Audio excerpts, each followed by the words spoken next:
Good morning, students. Morning, sir. These are the students of class 5th section A. Today they will present one activity of English. Do you know, if you want to avoid using the word very, you can replace it with some stronger words.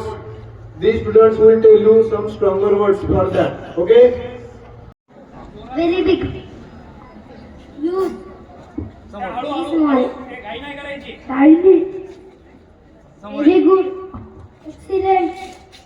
Very bad. Very good. Very happy. Delighted. Very tired. Exhausted. Very cold. Sick.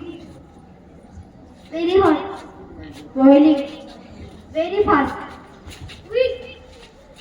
Very slow. Sluggish. Very beautiful. Gorgeous. Very smart. Brilliant. Very old. Ancient. Very loud.